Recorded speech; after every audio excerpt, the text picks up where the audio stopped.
Hi friends, welcome to my channel. ഈ പൂവ് എന്താണെന്ന് നിങ്ങൾക്ക് മനസ്സിലായോ? ഇത് നമ്മുടെ എരിക്കിൻ്റെ പൂവാണ്. എരിക്ക് രണ്ട് തരത്തിലുണ്ട്. വെള്ള എരിക്കും പിങ്ക് കളറിലെ എരിക്കുമാണുള്ളത്. എരിക്കിൻ പൂവ് പൂജാ പുഷ്പമായിട്ടാണ് അറിയപ്പെടുന്നത്.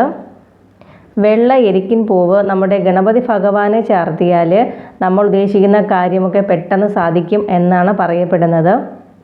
ഈ എരിക്കിൻ്റെ പൂവിലും കായിൽ ഇലകളിൽ ഇതിലൊന്നും പൊടി പിടിക്കില്ല.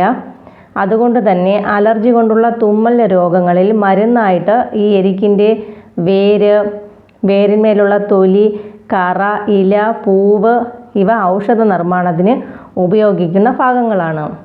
ത്വക്ക് രോഗം, ഛർദി, രുചിയില്ലായ്മ എന്നീ അസുഖങ്ങൾക്ക് എരിക്ക് ആയുർവേദത്തിൽ ഉപയോഗിക്കുന്നു.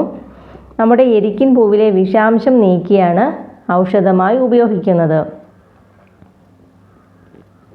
ഈ എരിക്കിൻ പൂവിൽ എങ്ങനെയാണ് വിഷാംശം വന്നതെന്ന് പണ്ട് ഐതിഹ്യങ്ങൾ പറയുന്നത്, പണ്ട് പാലാഴി മദനം നടന്ന സമയത്ത് വാസുകി ഛർദ്ദിച്ച വിഷത്തിൽ നിന്നും ഭൂമിയെ രക്ഷിക്കാനായി അത് പരമശിവൻ കയ്യിലെടുത്ത് കഴിക്കാൻ തുടങ്ങിയപ്പോൾ അതിൽ നിന്നും ഏതാനും തുള്ളികൾ ഭൂമിയിൽ പതിച്ചത് എരിക്ക് സ്വീകരിച്ചു എന്നാണ് ഐതിഹ്യം.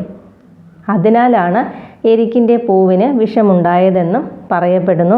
ഇതൊക്കെ ഐതിഹ്യങ്ങളാണ്, ഞാൻ കണ്ടിട്ടില്ല, കേട്ടിട്ട് മാത്രമേ ഉള്ളൂ. മുട്ടുവേദന, നടുവേദനയൊക്കെ ഉള്ളവർ ഈ എരിക്കിൻ്റെ ഇലയിട്ട് തിളപ്പിച്ച് വെള്ളം തിളച്ചത് തണുത്തതിന് ശേഷം കുളിക്കുന്നത് നടുവേദനയൊക്കെ കുറയ്ക്കാൻ ഏറെ സഹായകമാണ്. കാലിൽ വരുന്ന ഈ ആണി രോഗത്തിനും ശരീരത്തിലുണ്ടാകുന്ന അരിമ്പാറ മാറാനും എരിക്കിൻ്റെ കറ അല്ലെങ്കിൽ പാല് എന്ന് പറയും, അത് പുരട്ടിയാൽ മാറിക്കിട്ടും. ഈ കറ അരിമ്പാറ ഉള്ള സ്ഥലത്ത് മാത്രമേ നമ്മളത് വയ്ക്കാൻ പാടുള്ളൂ. അല്ലെങ്കിൽ ഈ കറ എവിടെയാണോ വീഴുന്നത് അവിടെ പൊള്ളിയൊക്കെ വരും. അതുകൊണ്ട് ശ്രദ്ധിച്ചൊക്കെ കൈകാര്യം ചെയ്യുക. അതുപോലെ തന്നെ പഴുതാര, തേള്, ചിലന്തി തുടങ്ങിയ ഇഴജന്തുക്കളൊക്കെ കടിച്ചാൽ നമ്മുടെ കുരുമുളക് പൊടിയിൽ ഈ എരിക്കിൻ്റെ കറ അല്ലെങ്കിൽ പാല് മിക്സ് ചെയ്ത് അരച്ചിട്ടാൽ മതി.